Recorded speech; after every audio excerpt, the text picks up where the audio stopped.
Yes. All right, our meeting is called to order. I want to welcome everyone to the December 8th meeting of the Clear Water and Sewer Authority. I want to thank you for being here. Thought we was gonna have rain today and it was gonna be a messy drive down, but it turned out to be pretty nice. I'll ask Director Sue to open with our invocation. Lord, Father, dear God, thank you for life. Thank you for everything that you do for us every day, dear God, that we just take for granted. The air that we breathe is just right.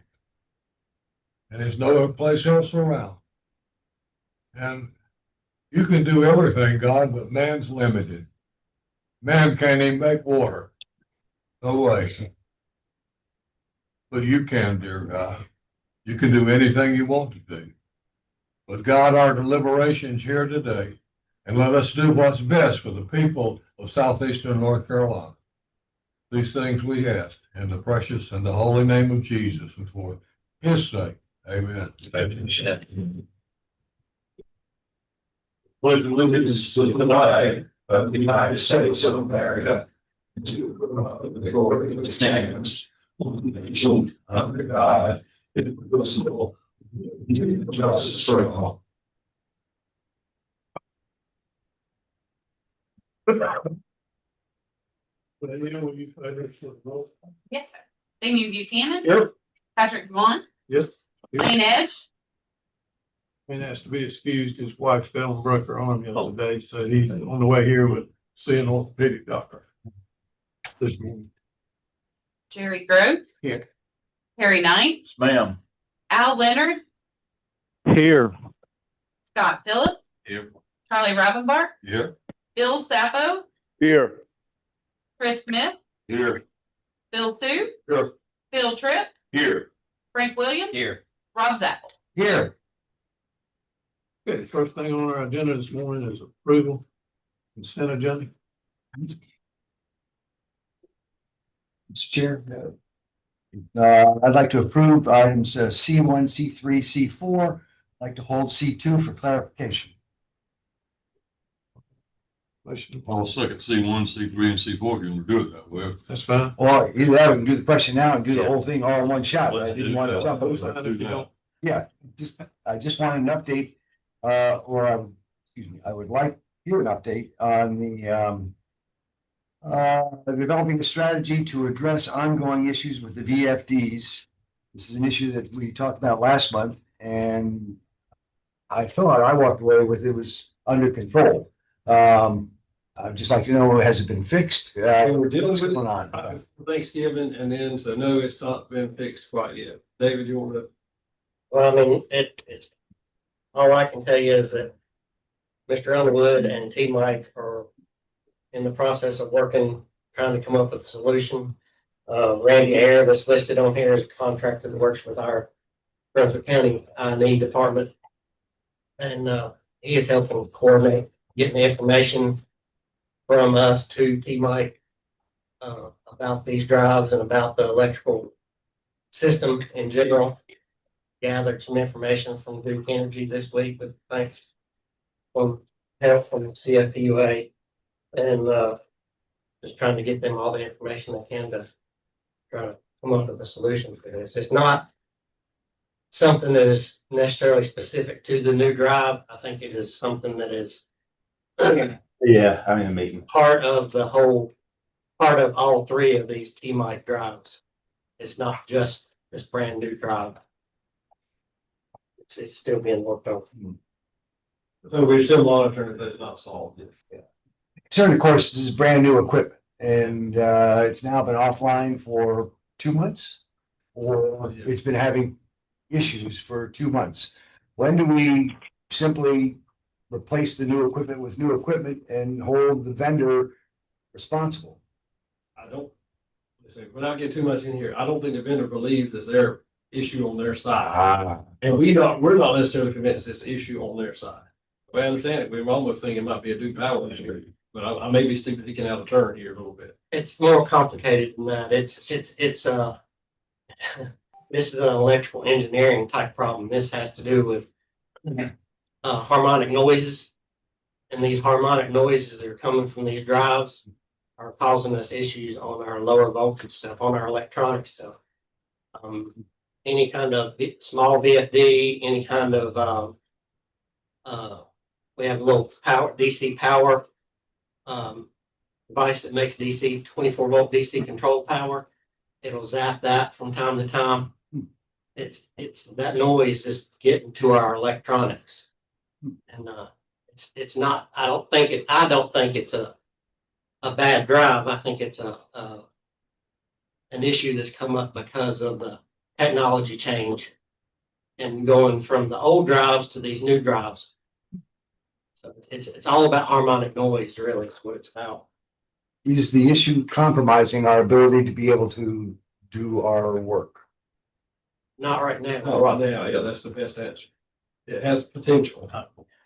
We're trying to get this resolved before the summertime, the heavy pump months and that kind of thing. And we should be able to, I talked to Underwood right before Thanksgiving, and we said if we need to call in somebody besides T-Mike, we'll go ahead and do it. And David's aware of that, and I think he's probably told Chris that too. We had that conversation. And at this point, I'm leaning on David, and we're comfortable that Underwood and Brunswick I&E can work it out, T-Mike, but if not, we will seek further assistance to solve. So this is a new problem that Underwood and the others haven't seen at other places? I'm not sure of that. I don't know that Underwood, I think T-Mike probably has seen this before. I Okay. can't believe that they have not seen this before. But they won't tell us that. And the other thing too, we're not like a lot of other places either. So, That's what it's saying.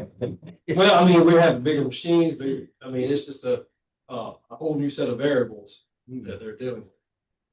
Rob, would you be satisfied for this to be an agenda item for discussion at the next meeting and have a fuller report? Thank you, Mr. Chair. That's exactly what I like. Well, we can do that next month, and two, we can send out correspondence once we feel like it's been addressed, if it's addressed before the next meeting. Yeah, let's do that, because I got about a list of a dozen questions we don't want. All right, did we get a motion on the consent agenda? Yes, Can we get a motion to approve? And then we can get here next time too. Well, Damian Buchanan, Yes. Patrick DeWine, Yes. Wayne Edge, Jerry Groves, Yes. Harry Knight, Yes, ma'am. Al Leonard, Yes. Scott Phillip, Carly Ravenbart, Bill Staffo, Yes. Chris Smith, Yes. Bill Sue, Yeah. Bill Tripp, Yes. Frank Williams, Yes. Rob Zach. Yes. Thank you. All right, new business one, election of authorities, board of directors, officers for the term of January 1, 26 to December 31, 26. Tim? Chairman, I don't have anything to add. The list is there. I think I saw there's one change for Damian Buchanan. But unless the board has a question, it's be with the current listing. Motion to approve. So moved. Second. Motion is approved. With that motion, we have a motion, a second. Give us a roll call, please. Damian Buchanan, Yes. Patrick DeWine, Yes. Wayne Edge, Jerry Groves, Yes. Harry Knight, Yes. Al Leonard, Yes. Scott Phillip, Yes. Carly Ravenbart, Yes. Bill Staffo, Yes. Chris Smith, Yes. Bill Sue, Yeah. Bill Tripp, Yes. Frank Williams, Yes. Rob Zach. Yes. Motion's carried. Approval of the authorities 2026 regular scheduled meetings calendar. Chairman, I will add a little bit about that. This is the first time in about 4 years we've not had to move the June meeting for the 8th conflict. So, but I imagine next year we will. So this is the first time, and then next year also, if things go good, I'll also be traveling to dance Poland for the next World Jamboree. So we may have to move the August one for 27. So we got, but the 26th one is good. If I just giving you a heads up, in 27 we'll probably have 2 adjustments. They're all. Oh, yeah, and you do, Danielle did put a place at your desk or a copy at your desk and they, we did as well. Move approval. I second. Motion was made and seconded. Daniel? Damian Buchanan, Yes. Patrick DeWine, Yes. Jerry Groves, Yes. Harry Knight, Yes, ma'am. Al Leonard, Yes. Scott Phillip, Yes. Carly Ravenbart, Yes, ma'am. Bill Staffo, Yes. Chris Smith, Yes. Bill Sue, Yes. Bill Tripp, Yes. Frank Williams, Yes. Rob Zappa. Yes. New business 3, draft resolution adopting ransomware cybersecurity policy. And I'll let you speak to that. Cool, Mr. Chairman. This came up a couple of meetings ago. Director Zappa asked a question about it. It's not mandated. But we've been working with Matt, and Matt's been doing some research on this, and we also just received a copy, I think Friday, from New Hanover County. We're just putting this before you today to see what we've been working on. We're not asking for approval at this point. We feel like we need to take a little bit more time with it, and make sure, we're comfortable with it as well. It looks like there's heavy involvement with the state, with this and other, plans. So if anybody has anything they would like to just make a comment so that myself and, Matt can hear, hopefully we'll be ready in January for the final copy. But we just want to let you know we've been working on it. This to you, just so you see what we had so far. Questions or concerns? I think it's well needed. I mean, I think it's very, very much needed. We had a case with the city of Wilmington, Charlie, where we had a project that was going before the Board of Adjustment, and we're preparing for the meeting, got a official looking reply from the, supposedly city staff that said that our item was sort of trivial and didn't really need to go before the board, but we were still on the hook for the administrative cost, which was around $5,000. The item we had, potentially, if we were not able to get approval from the board, would have been around 200. So the owner was obviously happy. So he calls me and says, "Hey, I can wire this money in and we're good." And I'm like, so I've been working with the city for 40 years. I've never heard of give anything away.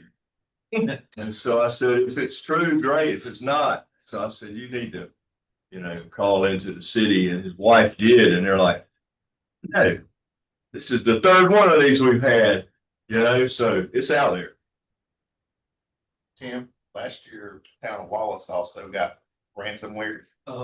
And anything coming out of their municipality to any of the other municipalities was infection potential. So that is one that was close to us that has had issues with. Brought with different software. Any other director comments? Mr. Chair, I just want to thank Tim for moving forward with this and getting this done. I think it's needed for this organization. So I really appreciate it. Thank you. And thanks to Matt too. He's a long time. Oh, yeah. Yeah. And I think this is certainly very much needed. I know you've come to talk with New Hanover. I would also talk with her. I know we've got a top-notch IT director, so I would talk with her. And the League of Municipalities and the National Association of Counties may also have information on this topic, so I would check with them as well. Yeah, this isn't new. I'm sure CFPUA has a program, right? Yeah. Well, the CFPUA actually does not have a ransomware. Oh. They were not aware of this when we contacted CFPUA. They thought we wanted insurance. And we had not been able to clarify, no, we're not looking for insurance, we're looking for a policy. So to my knowledge, CFPUA does not have a ransomware. Now, they probably have a cybersecurity policy. We do, Which is separate from ransomware. Yeah. So some of the issues that, like Phil mentioned, that's more of a cybersecurity where somebody hacks an email, not the same thing as ransomware where they hold your data. So it's a little bit different. Now, I'm not an IT guy, I just, so anyway. We need to cover both. I need to cover both. So that's it. I'm just telling you what we've experienced so far. That's why we found it a little easy, because we were not getting, it's not like half the towns in North Carolina have this, or half the counties. It's very, very few. Most of them have like a cybersecurity ransom training policy, not an actual so that's what I've gotten back from several. But we're all still working on it. Yep. And I'm glad so January, February, we should have the final policy in place. Is this a state written document? I'm not sure if it's all. Refers to a lot of general statutes. This one is. This is our policy. Yeah, go ahead. We in your in the board's packet, you'll see that cyber incident reporting memorandum from the Department of Information Technology. So that in part, or in large part, went into our draft. And then we also got some information off of a federal website resource, Stop Ransomware.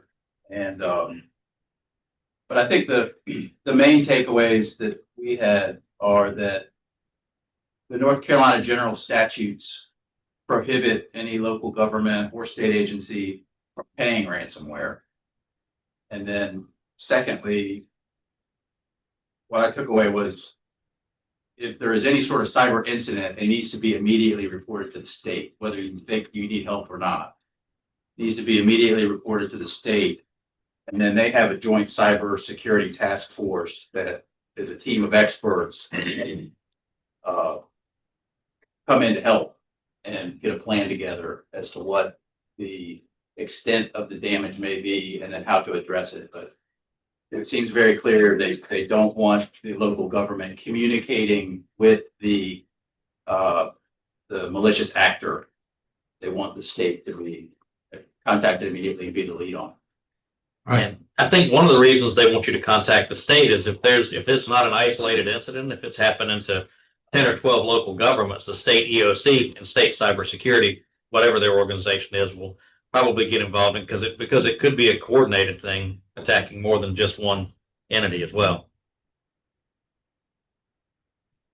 And I'm sure they got some forensic folks that can Yeah. investigate where it's coming from a lot better than we could. Yes. Any other comments? Appreciate your work. I don't know that we need a motion and a second to approve if it's a draft. No. So we'll see it again at a future point. All right, we have a presentation. Thanks, Mr. Chairman. And Sam, can you click on the PowerPoint? Okay. We had Will Shirley this morning with HDR. He has replaced Jason Cook as lead on this project. Jason's still here for referrals, so he'll continue on with this and just kind of update from the owner from advisor perspective. Thank you, Tim, and thank you all. I know I'm a new face here to most of you, so I appreciate you having me here. And like Tim said, Jason's still a part of this project in a project principal role, but I've been involved with this project since March of this year. So I've been around for a little while this year. Yeah, just like Tim said, I wanted to give an update on the project, project status, and then just talk about a couple of things that HDR has done here recently as your advisor. So quick recap, project location. I know you all are familiar with where the project is located, but just sometimes it helps to see it here on the map. The project scope. So this project is, it's essentially one big project broken up into several different project phases. So we have project 1, which is also referred to as phase 2. And then we have project 2 over there in the blue, which is also referred to as phase 3 sometimes. And so project 1, to make it a little bit more broken down, we have 1A in red and then 1B in green. And the 1B portion of the project includes the crossing of the Cape Fear River. And project 1, the combined red and green, is approximately 35,000 linear feet of 54-inch steel pipe. And then project 2 is approximately 15,000 linear feet of pipe.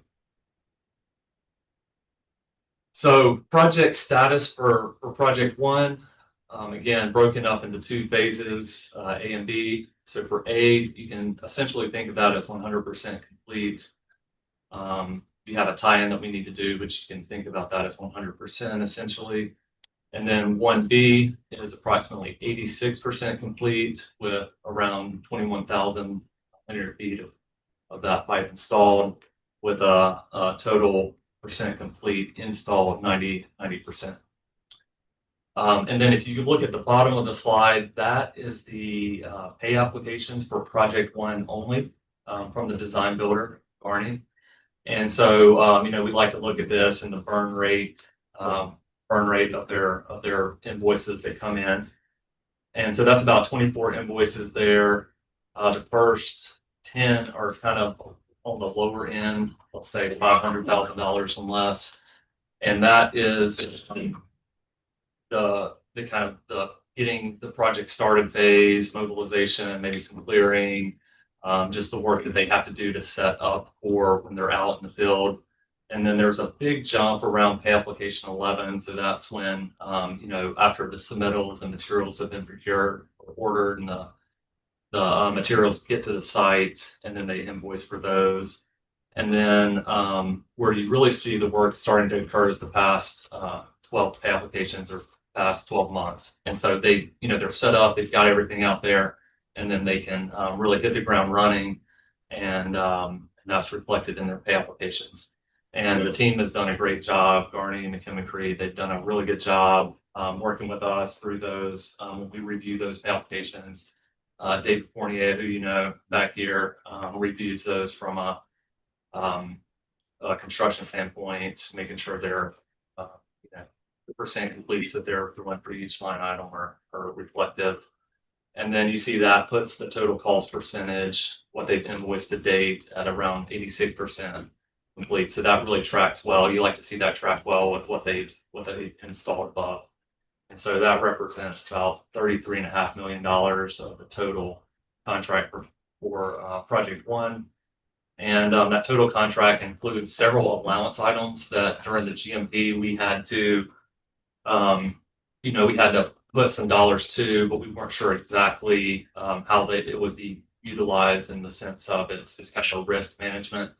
And so those are dollars that have to be shown to be used. They're not just part of their lump sum dollar amount. And so when since we're coming to the end of project one, we've reconciled most of those allowances. And so there will be some money left over from those allowances, which is really good news. Is there a retainage? A retainage? Yes, sir. And what is that? 5%? 5%. Is that built into your numbers here? Yes, sir. And then so project, yeah, and of course, if you have any questions as we go along, you can stop me as we go along. So again, continuing with project one, construction highlights. I know Garney was here last month, and I think they covered some of these highlights, but it's kind of starting at the top left. This project has a lot of unique aspects on it. The railroad crossing at the top left, moving over, we had groundwater treatment, which was required because of the brownfield designation of the food plant facility and work you have to do around that. So there was some groundwater treatment samples that had to be taken. All of that was clean. Moving to the top right, the pipe inspection of the marine crossing work. Bottom left, DOT roadway crossings. So there were two crossings, Mount Misery, Dogwood Road. Creek crossing, and then the river crossing at the bottom right where they're getting ready to put that pipe into the river. There's just another picture of the marina where they're staging the pipe to go in the river. And I know several of y'all have been with David out there to see this. It's pretty cool stuff. So project two status. We're in the pre-construction phase, so no construction has started at this point. So detailed design, we actually have the 75% plans that McKim-McCree will be submitting this week.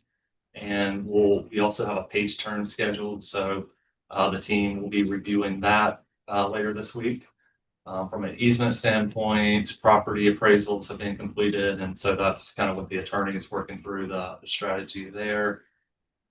Next is the cost for this project. It says GMP, which is the guaranteed maximum price, the design build term. And so about two, we're showing two there. The first one is to release the steel coil. So that'll be a smaller dollar GMP. And we should have that number sometime this month. And the point of doing that one is to allow for construction to not pause between project one and project two. So once they finish project one, we would have already allowed them to work through the steel coil, which would allow the pipe, to be ready to be installed by the time project one completes. That way we avoid, additional mobilization or crews going to other jobs. And then the GMP number 2 will be the balance of the work. And so that'll be a much larger, probably 90% of the total cost of that project. That'll come a little bit later and probably the February timeframe. And then construction you see there is anticipated to start in April of 26 for project 2. And so that's kind of a project update at a high level. And then just want to touch on a couple OA things. Again, this is the org chart for the project. I'm sure you've seen this before, but Lower Cape Fear at the top. Then in Progressive Design Build, Garney is the design builder that has a contract directly with Lower Cape Fear. And then in this model, McKim and Creed, who's the engineer of record, is a sub to Garney, as well as subcontractors or subs to Garney. And then HDR is sitting out on the left that has a separate contract with Lower Cape Fear as the owner advisor. And so at the highest level, what is an owner's advisor? Really, we're there as staff augmentation, right? So we're there to support and augment both Tim and Danielle in this project and support them to administer and do the contract administration for this project. And so a couple of those things, we do a lot in that, we'll do, again, support the technical review this week when 75% plans come in. But, some of the other things that I thought I'd mention really quick is quality control and assurance. So on project 1, A and B, that, David 28 out in the field as our eyes and ears for Lower Cape Fear. He's our resident project representative. So providing that construction oversight, reviewing the pay applications when they come in, like I talked about, coordinating the special inspections and construction material testing, assisting with coordinating with DOT on the roadway crossings, the welding of the steel pipe. So all those construction phase activities helping to be able to negotiate changes and those allowances. How do we verify those allowances? Well, David's been out there. He's been looking at them. We have the documentation of that. So we work together and work through reviewing those allowances. And so that's some of the construction quality control and insurance things that have been going on today for that. And then one unique aspect about Do you have a yes, sir. catalog of those field reports? Yes, sir. You do? Yes, sir. They're uploaded to Procore. Actually, project-wise for HDR. Yep. And then they're submitted, I think, from the SharePoint site. Through SharePoint to the and Creed and Garney. Yeah, so we make those daily reports available to the design build team as well, so that they understand what items that they need to correct. Tim, have you got those? Yes, we get them every week. I think Carlos is the one who sends them to us. Yes, sir. And then from a funding management standpoint, this slide is just meant to kind of be a talking point for a couple of things I'll talk about, but nothing very specific for the stuff that's on here. But just to say that this project is one of the most unique projects I've worked on from a funding standpoint. We have 3 different funding sources. We have an ARPA grant, state direct allocating grants, as well as drinking water SRF funds that are associated with the project. And I'm sure you're aware, but that is also why we came up with the funding strategy. HDR helped develop the funding strategy to break the project up into these different phases, 1, A and B, and then project 2, because each of these fundings have different timelines. They have different strings attached. And with the river crossing, certain of the funding would have required more environmental oversight or more timelines to review. And so to get this project completed the quickest and within the most economical standpoint, we had developed this funding strategy. And so that's been very unique. And also on this, what we do is some of these require quarterly reporting. So we help Tim and Lower Cape Fear with doing that reporting. We have to upload these to a specific website through the funding agencies. We have to work with our DWI coordinator to get certain approvals. And so there's also some requirements that we have to do for our due diligence and our accounting side for the funding. And this was such a unique aspect of this project that we thought, hey, let's submit an abstract for the annual conference. And so we just presented a paper on the funding part of this project, funding management, back in November in Raleigh at the annual conference. And that's a picture of Tim up there. And Kim Colson, who's our funding lead on this project. Kim Colson also presented with Tim. And it was a well-received presentation. And the guys from Rural Water were actually in there listening to this presentation as well, and have asked us to submit for their presentation in the spring of 26. So Good job, Tim. yeah, so we're doing that as well. And the one that we're going to do, this one was solely focused on funding management, and so it was Tim and HDR. But the next one we're doing for Rural Water, we have an hour time slot where this is a 30-minute time slot. So the hour time slot, we're pulling in Garney and McKimmon Creed, and we're going to expand it and talk about, some of the constructability aspects, some of the unique construction parts, in addition to the funding to kind of fill that hour. So it should be an even, better presentation with all project partners. And then the last thing here that we've been working on recently, I was just trying to think of some other things that we've been doing, contracts. So project one, of course, we have the contracts in place. That's under construction. We're working through that. It's almost completed. But for project two, right now, since we're in pre-construction, we have the 520 preliminary agreement, and that's to do pre-construction phase services. But as I said, we're about to get the GMP in order to procure materials, and then ultimately the second GMP to start construction. But in order to do that, we need contracts in place with Garney for project two, because it has to be a separate contract than project one, the funding side of things, which brings it full circle. But so the 525 construction agreement for project two, and then the associated 535 general conditions. I've been working through the contract language in there and marking that up, and worked with Matt on that and getting that through the approval processes, and so that we can be ready by the time that GMP comes in to keep the project moving forward. So that's just a kind of a sample of a couple of things we've been doing recently, and without taking any questions. Quick question on the BW as state reserve revolving fund. It's a loan, right? And so do we have the payback schedule? And the second part of that is, are we anticipating any forgiveness? There's the drinking water SRF loan is Cape Fear's loan. And so I do not believe I believe it's a 2% loan fee that's associated with that. And then the payment schedule, I believe that would be a Cape Fear question. Do y'all have the payment schedule? I'm sure that we do. I'm sorry, we don't have it here, Commissioner. Yeah. Okay.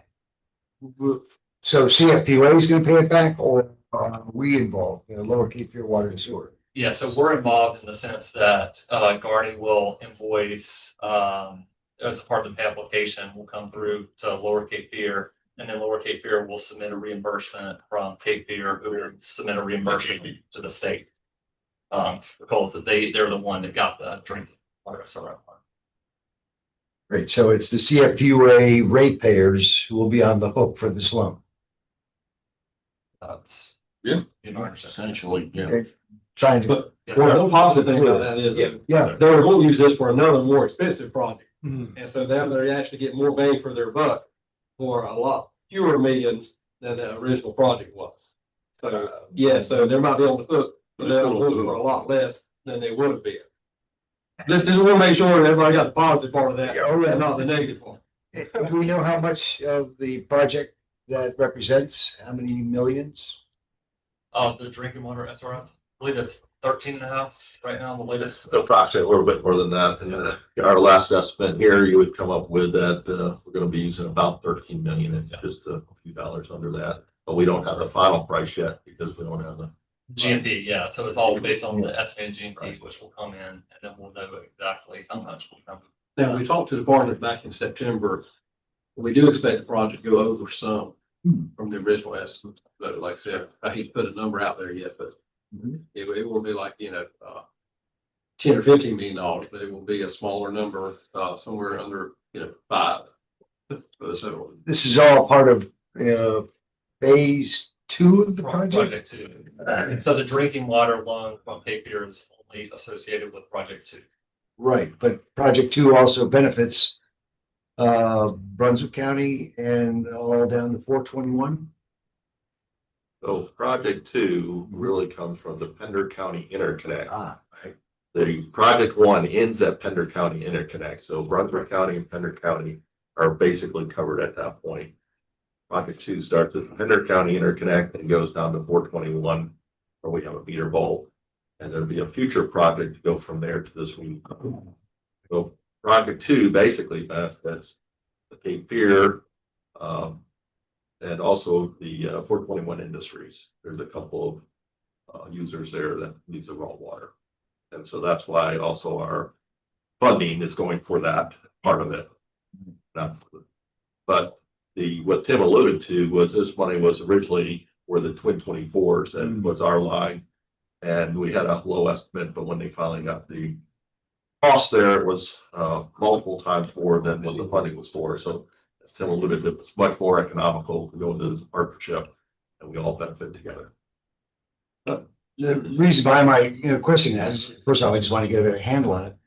I just want to make sure that this organization continues the momentum all the way through to the Sweeney. I know there's been some discussion about it. We've got that last 2.5 miles approximately that's hanging out there. And I just hope the will of this organization keeps pushing that through, because right now it's unfunded. We're trying to put our families out in the line for design, but it's really important, obviously, to Cape Fear Public Utility that we get the benefit of the redundant line. That's all. And right now, don't. So just want to go on record on that. Oh, we actually, and again, Cape Fear, we actually get the redundancy up to the point when this is done, up to the 421. And to your point, from 421 down, we don't. But where we had line breaks before, we're all in the section that basically is being covered, except for our recent one there in Thermal. Very positive way of looking at it. I appreciate that. Yeah. So it's Thank you, Mr. Chair. Any other questions from the directors? Or anyone else? Thank you for the opportunity to Thank you. present. Thanks, thank you. Let's see, you're our engineers here, so I imagine I'm not doing an engineer's report. no, sir, Jess is on the, online. I don't think it has any comments, so. Matt, That's correct. I'm on the call, but under the weather a little bit and didn't want to risk getting anybody in there sick. Mr. Chairman, I just want to note that Tim and I went to Fayetteville last week for the public hearings on the Foodway Arena IBT request. And there was a lot of people there. And I would say it wasn't just overwhelmingly against the IBT request. It was everyone speaking was entirely against the IBT request. So, and there was a number of elected officials there. And so they're doing another public hearing tomorrow evening in Raleigh, and then there's one on Thursday in Pittsburgh. And if anyone plans to attend, I guess the only sort of comment I would make procedurally is I think there is some benefit to get there early, because what they'll do is they'll sign everyone in that wants to speak. I think when Tim and I got there, I think I was number 37 or 38. And then, so you'll just wait in line.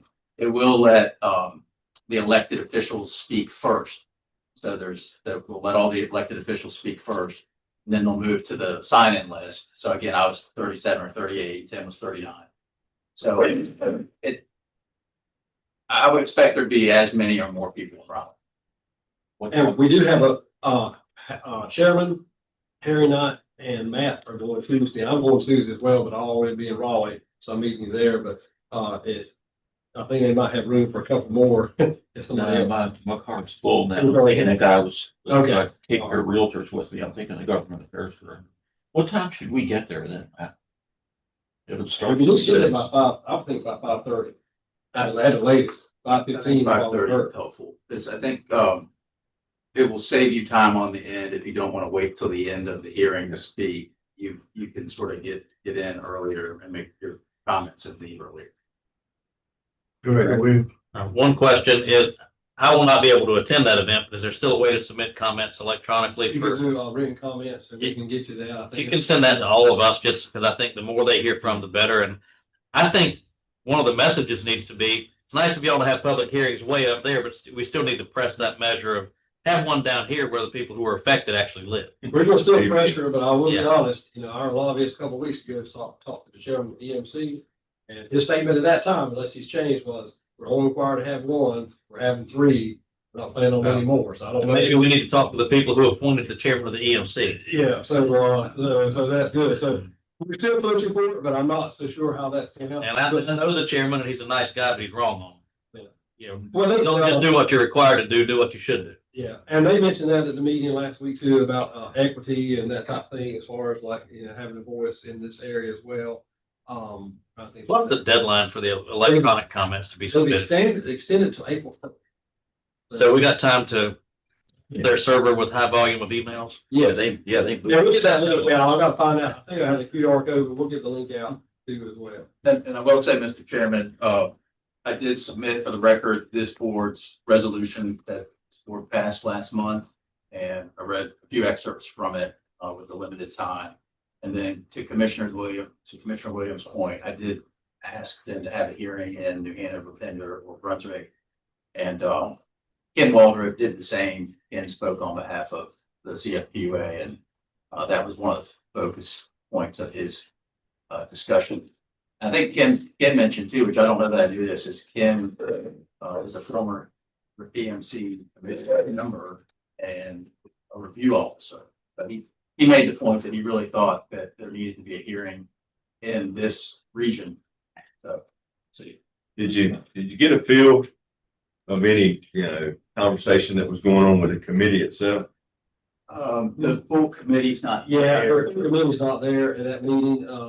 You actually get a better feel when the meetings are in at the Archdale building. So no, you can't tell. Basically, they're just listening and everybody's not there, and review officers will make a recommendation to them at some point. So you don't get any feedback when you're there. It's almost like a town public hearing. You make a comment and they don't respond. Right. It's basically the same setup. They don't care. Yeah. They don't care. They're gonna keep taking everything from us. They can. They don't give us their money for roads. They don't care. All they care about is up there. All the committee members from the Raleigh area. I think Ken Walter, I think, has a comment. Yeah. Go ahead. Yeah. Yes, sir. Can you hear me? Yeah. I was a hearing officer many years ago for the Concord Kannapolis Interbasin Transfer. The EMC granted 2 additional hearings upon request of stakeholders in 2013. There is precedent. And the EMC is not following its existing precedent. And I pointed that out in my comments.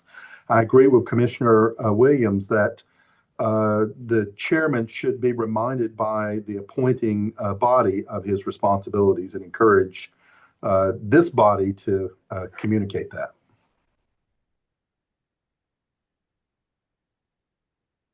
Well, the design of the process is certainly not favorable to us. It's just not. I mean, it's glaring. It almost feels like it's designed for a preconceived outcome. Oh, it was headed that way. Very much so. It's headed that way until we respond to FLIR. started making some static. That's why I think that's why it went. Now it's in April, so it was an opportunity to get involved. Yeah, they don't care, man. How do you really feel? That's how I really feel. They don't care, guys. And if you don't fight for it, they're gonna take it. Yeah. Those guys up there in Raleigh do not care. And unless we start getting our representatives involved in some kind of a battle up there, they don't care. I don't. Mr. Chairman, I think we still need to continue efforts and anybody who thought they were elected officials, but that's all I think we have at this point. All right. I appreciate it.